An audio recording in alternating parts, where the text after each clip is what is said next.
As I promised, part 2 for all the upgrades, but as well, some race pace for this race. I mean, McLaren have brought a brand new car, and now that all the documents for the actual upgrades are out, I can go over all of it. I'll briefly mention a little floor upgrade that Red Bull brought, and I'll also talk about something that Aston Martin has brought to the car. It's not that much, but McLaren is the real big outlier here. As big as practically the AlphaTauri upgrade. So let's talk about it. First, let's go over this document. They brought a front wing end plate, side pod inlet, halo, floor body, coke engine cover, rear corner, rear suspension, rear wing end plate, and a beam wing. So they have brought it all here.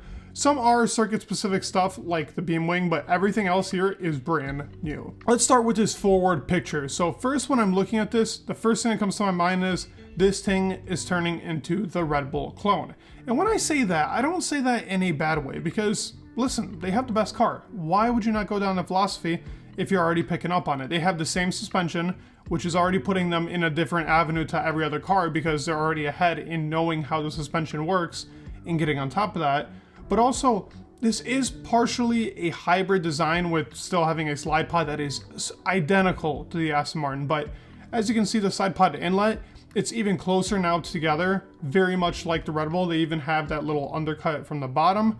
You look at the floor, the first thing I can notice here is those couple of rings down there that kind of connects the floor, the bottom of it with also the little top part. That is completely stolen off of the Red Bull because they've had that for a long time. And honestly, when I look at it, I don't really know what that does for the car, but it's probably something for under the actual floor, sucking the air in a specific way that I'm not actually certain on, but it is something that I noticed for the car. Now looking at it from the side view, you can see what I was talking about even closer. This is new to their car, these three little metal inlets. I mean, they have 5, but the 3 is what Red Bull has very specifically. They must be adding on to what Red Bull already has. The engine cover itself, very much similar to the Red Bull. They also have a little cut in the number 4 for engine cooling that helps off with it. As for the halo, they added a couple of little winglets onto it too. And the actual slide pod itself, the water slides, they are a little bit more curved now, like almost looking identical to the back of the Aston Martin when we first saw the car. And I want to get one more view under the car to show you how the actual side pod looks because the undercut is a lot bigger now. Here's the picture that I was talking about with the actual undercut. So before the car did have an undercut, but it was more towards the outside. Now it's like a very profound undercut, definitely bigger than before. And as you can see, it's like I said, it's becoming very, very similar to the Red Bull, like beginning stages of the RB. I would even say 18. Yet again though, still picking up pace. They are pretty speedy here, and these upgrades are looking to bring a lot of pace to the car in slow speed. So let's see if copying the Red Bull has been working out for them. Honestly, I hope it is. Here's that little Red Bull part that I was talking about. I mean, it's really not that much. It's just a little part that they've been adding from the underfloor to go into their upper floor, just revising it a little bit. They keep doing this. They're just going for the optimal real setup. Maybe there's a lot more to the underfloor that we don't know about, but maybe it's set up for the slow speeds. Let's see. They've been struggling, I can tell you that. As for Aston Martin, just wanted to show you the rear jack part. They say that they had rear deflector upgrades too. The front wing is an upgrade, but apparently that doesn't have to be announced to the FIA because of the whole entire rule change. So underfloor upgrades and front wing upgrades aren't actually being like shown on these documents for the most part because they don't need to be actually shown, because the FIA has kind of ruled it that way. So there could be a lot more upgrades for the Aston Martin car that we have not seen. Maybe the underfloor has gotten a revision to it. We have yet to see, but the pace is looking promising. Okay, let's go over the ideal lap that somebody was putting into. So in free practice 2, everybody goes over their quali sim. So they're going for a lap as their fastest. This is going to be like a simulation for qualifying. And these are just estimates right now. I'm going to tell you right now, Red Bull is not going to be fit.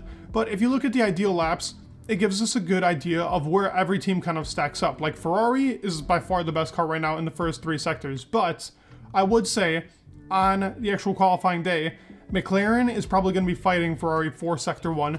Sector 2, I think it's going to be Mercedes and Red Bull fighting there. And I think in Sector 3 is where Aston Martin is really going to step up, and I think it's going to be a fight between Aston Martin and Ferrari. Red Bull is only looking high in Sector 2. In Sector 2, like Leclerc put in a bulletin of a lap in Sector 2. That's kind of what gave Ferrari the ideal lap, which is so high.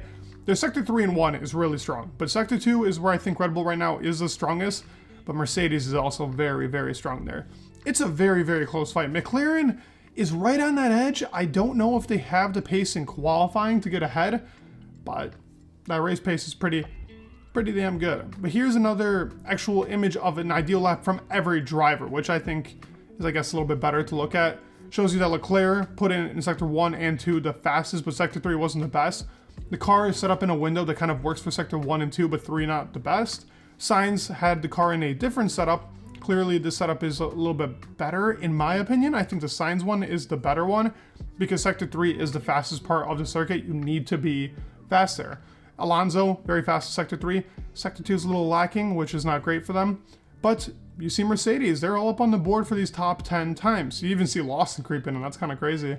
But Perez and Verstappen, 6 to 7 tenths behind. Their setup is definitely not in the right window. Their rears are getting shred up while they're going. They're not able to actually brake confidently.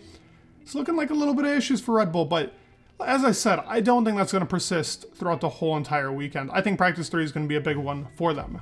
Lastly, let's get into the race pace for every single team. Let's talk about Red Bull first. So Red Bull actually putting in with Max a 138.5 and with Checo a 138.2. Now here's the thing. Max did go 2 more laps than Checo, but both those times are not looking very promising. Now if we look at Leclerc and Sainz, Leclerc 2 more laps than Max, but a 138.6. Now he's not too far off, but the Ferrari, it's already showing that it's shredding its tires. Sainz a 138.4, which is pretty solid. Then we go over to the Mercedes boys, who are already looking a lot better. Hamilton, only 1 less lap than Sainz, same laps as Leclerc, is 3 tenths faster per lap. A 138.6, and for Russell, a 138.4. I'm assuming there was probably some inconsistencies between these laps. Obviously, it's not going to be your perfect description of what the race pace is going to look like, but this is a good gist of it.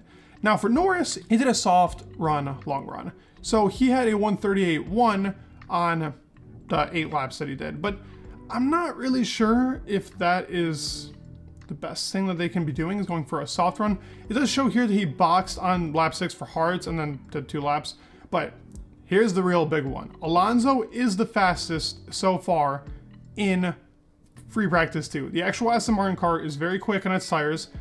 In practice 1, they were shredding their rears, but right now they kind of fixed it up. The car is looking the best right now on Race Pace Sim.